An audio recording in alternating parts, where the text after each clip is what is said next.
Hi everyone. हम आज start करने जा रहे हैं इंग्लिश का ये स्पेशल क्लासेस। एंड इसमें क्या है, हम लर्न करेंगे कि इंग्लिश को कैसे पढ़ा जाता है, कैसे लिखा जाता है और उसका यूजेस कैसे हैं। तो first we start with the basic concept of English, that is if you gonna do some like, अगर हम जैसे करते हैं टेंस करते हैं वो सब करते हैं, सबसे पहला ही सबसे बेसिक कंसेप्ट है। जैसे हम सिंपल प्रेजेंट टेंस में भी यूज़ करते हैं, बहुत जगह यूज़ करते हैं कि किसी वर्ब के साथ एस या ई एस आएगा कि नहीं आएगा, उसके लिए use of S and E S, ये हमारा फर्स्ट टॉपिक है। फॉर एग्ज़ाम्पल अगर हम लिखते हैं डू, यहाँ लिखते हैं डज, और गो गोज़,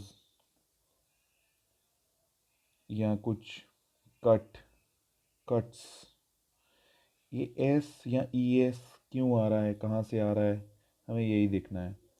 तो उसके लिए एक बिल्कुल सिंपल सा फंडा याद रखना है। हमें ये नहीं याद रखना कि कौन सा टेंस है, कहाँ आएगा, आई वी के साथ आएगा, प्लूरल के साथ आएगा, कि कैसे आएगा, यू के साथ आएगा कि दे के साथ आएगा, ही शी इट नेम एनीबडी। तो हमें जो सबसे पहले देखना है, जो सब्जेक्ट है, जिसको हम हिंदी में बोलते हैं कर्ता, वो सिंगुलर है या प्लूरल है। बस दो ही चीज़ देखनी है। फर्स्ट कंडीशन ये देखनी है। सेकंड, हमें देखनी है कि वो कौन सा पर्सन है, या तो वो फर्स्ट पर्सन है, या सेकंड पर्सन है, या थर्ड पर्सन है। ये दो कंडीशन में हमें देखना है और हमें पता लग जाएगा कि हम एस या ई एस लगाएं वर्ब के साथ या नहीं लगाएं। बस इतना ही देखना है। इसको देखने के लिए हमें कुछ ज़्यादा सोचने की भी ज़रूरत नहीं है। बस यही याद रखना है कि वेन एवर, जब जब थर्ड पर्सन के साथ सिंगुलर सब्जेक्ट होगा तो वर्ब के साथ एस और एस लगेगा, अन्यथा नहीं लगेगा। देखिए, पहले तो आपको ये क्लियर करना पड़ेगा फर्स्ट सेकंड और थर्ड पर्सन क्या होते हैं, सिंगुलर और प्लूरल क्या होते हैं। हिंदी में भी हम साथ साथ में पढ़ेंगे, क्योंकि बहुत सारे लोग ऐसे हैं जो जिनको हिंदी के बिना समझ नहीं आ पाएगा कि हम क्या करें। जो वेरी बेसिक से हम स्टार्ट कर रहे हैं, तो बेसिक में यही होता है कि अ, हमें फर्स्ट बिल्कुल छोटे छोटे स्टेप से चलेंगे। हम 15-20 क्लास में पूरे अच्छे से ग्रामर कर लेंगे, फिर इंग्लिश आर्टिकल्स पे आएंगे, न्यूज़पेपर आर्टिकल रीड करेंगे, सब कुछ करेंगे। हम ये पूरा कोर्स डिज़ाइन कर रहे हैं। पूरे कोर्स में हम, ये मेरा फ्री कोर्स रहेगा, इसमें मैं आपको बिल्कुल वेरी बेसिक नॉलेज दे दूंगा, ताकि आप किसी भी कंपटीशन एग्ज़ाम में या कहीं भी आप तैयारी करते हैं तो आपको ये दिक्कत नहीं आए। क्योंकि मोस्टली प्रॉब्लम देखी गई है कि इंग्लिश आती है, रूल्स आते हैं, लेकिन वहाँ जाके समझ नहीं आता, एग्ज़ाम में बहुत हड़बड़ाहट हो जाती है। तो हमें बहुत सिंपली तरीके से करना है, ज़्यादा रूल्स के पचड़े में पढ़ना नहीं है। सिंग ये नहीं याद रखना कि आई वी दे यू, ऐसा कुछ नहीं याद रखना कि किसके साथ क्या आएगा क्या नहीं आएगा। हमें बेसिक रूल से जाना है। बेसिक रूल जैसे बोल रहा है कि थर्ड पर्सन सिंगुलर, पहले तो आप समझें कि पर्सन क्या होते हैं। देखिए, कोई दो लोग आपस में बात कर रहे हैं, ये है दो लोग, ये है पहला आदमी, ये है दूसरा आदमी। ये आदमी यानी कि मैं हूँ, मैं किसी को बता रहा हूँ अपने बारे में, आई, फर्स्ट पर्सन। दूसरा पर्सन है यू, तुम, जिससे मैं बात कर रहा हूँ। अब तीसरा व्यक्ति कौन है? तीसरा व्यक्ति वो है जिसके बारे में बात हो रही है। यहाँ मैं कहता हूँ मैंने खाना खाया, तो आई एट फूड, या मैं खाना खाता हूँ, तुम खाना खाते हो। तो ये तो है फर्स्ट पर्सन और सेकंड पर्सन। तीसरा Harish, any boy, any girl, anybody else, कोई भी इन दो लोगों के अलावा, वो तीसरा पर्सन है। तो थर्ड पर्सन में ही हमें देखना है।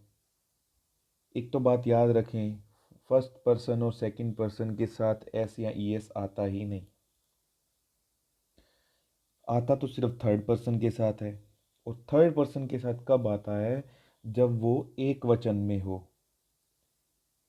थर्ड पर्सन, सॉरी, एक एक व्यक्ति की बात हो रही है। हरीश है, सीमा है,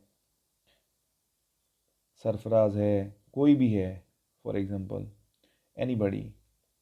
तो ये नाम हो सकता है किसी का, या हम बोल सकते हैं शी, ही और शी, ये भी सिंगुलर है। कोई चीज़ के बारे में बात हो सकती है, जैसे पशु है तो पशुओं के लिए हम यूज़ करते हैं काव के लिए इट्स अ गुड काव। तो इट मतलब किसी नॉन लिविंग थिंग या एनिमल्स के लिए भी यूज़ होता है, तो इट भी एक सिंगुलर है, या किसी का नेम। तो बेसिकली हम ये याद रखेंगे, इसमें हमेशा ही आपको ध्यान देना है कि थर्ड पर्सन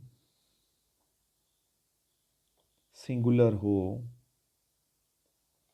तो वर्ब के साथ, वर्ब कौन सी, फर्स्ट फॉर्म वाली वर्ब, सेकंड या थर्ड के साथ नहीं।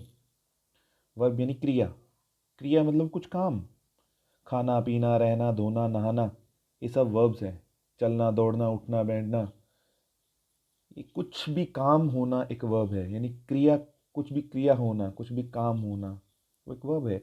वो फर्स्ट फॉर्म में है, मतलब बात हो रही है जैसे ईट, गो, डू, स्लीप, ये सब फर्स्ट फॉर्म्स हैं। इनके साथ एस या ई एस लगेगा, कब लगेगा, सिर्फ फर्स्ट फॉर्म वर्ब के साथ लगेगा, जब लगेगा जब थर्ड पर्सन सिंगुलर की बात हो रही हो। तो जैसे बात हो रही है, ये एक आदमी है, इन भाई साहब ने दूसरे को कहा कि भाई साहब जो हरीश है ना, वो बहुत सोता है। कोई हरीश भाई हो तो गुस्सा नहीं करें, हरीश है वो बहुत सोता है, या हरीश खाना खाता है। तो ये इनको कह रहे हैं, ये फर्स्ट पर्सन है, ये सेकंड पर्सन है, तीसरे व्यक्ति की बात हो रही है, हरीश। कैसे बताएंगे, हरीश ईट्स मैंगो, आम बहुत खाता है या आम खाता है। आम खाता से जनरल अकाउंट नहीं समझना, ये आम खाने वाले हैं, मैंगो जिसको बोलते हैं, आम खाता है। तो इसमें एस आया, फिर कुछ कुछ आएगा, कहीं ई एस भी आएगा, वो हम अलग से डिस्कस करेंगे, एस आएगा या ई एस आएगा। तो ये अलग चीज़ है, वो अलग से देखेंगे किस में एस आएगा किस में ई एस आएगा। लेकिन एस या ई एस आएगा वो कैसे पता लगेगा, वो यही है कि किसी किसी तीसरे व्यक्ति के बारे में दो लोग बात कर रहे हैं, या थर्ड पर्सन को डिनोट करके एक उसकी बात बताई जा रही है, और वो क्या काम कर रहा है, वो क्रिया है, उस क्रिया के साथ एस या ई एस तभी आएगा जब वो थर्ड पर्सन सिंगुलर है। फॉर एग्जाम्पल हम एक देखते हैं कि यहाँ बहुत सारे लोगों की बात हो रही है, तो आ गया दे, कोई क्लास के बच्चों के बारे में बात, एक टीचर दूसरे को कह रहा है, दे मतलब वे, है ना, दे गो टू स्पोर्ट्स कॉम्प्लेक्स, वो स्पोर्ट्स कॉम्प्लेक्स में खेलने जाते हैं बच्चे। ऐसा एक टीचर दूसरे से बोल रहा है, ये फर्स्ट है ये दूसरा है। तो यहाँ बच्चों की बात हो रही है किसी पर्टिकुलर की, या किसी की भी बात हो, वो स्पोर्ट्स कॉम्प्लेक्स जाते हैं, तो यहाँ गो ही आएगा, गोज नहीं आएगा। अगर यहाँ होता कि राज goes to gymnasium,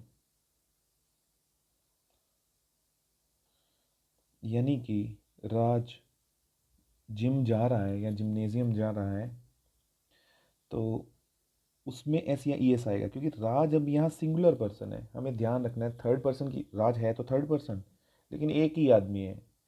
तो बस इसमें ध्यान रखने वाली बात क्या हुई, अब आपको बता रहा हूँ मैं।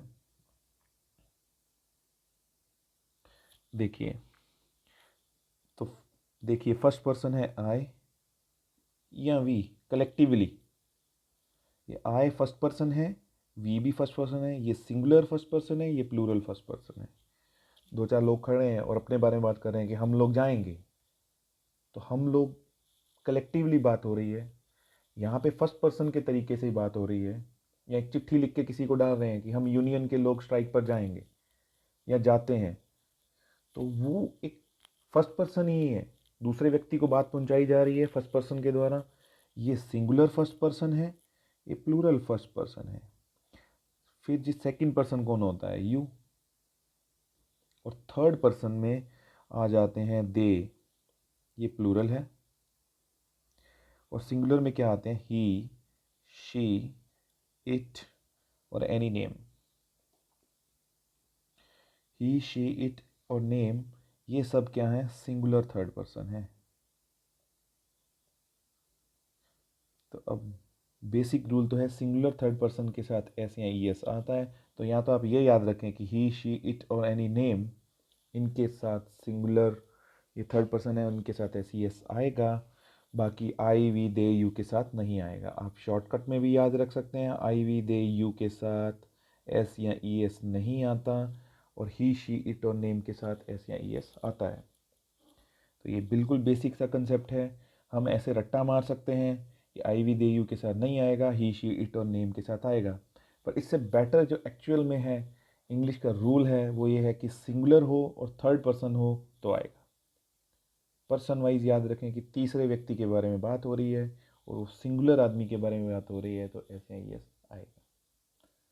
तो ये बेसिक रूल है। फिर हम नेक्स्ट हम पढ़ेंगे कि एस आएगा कि ई एस आएगा।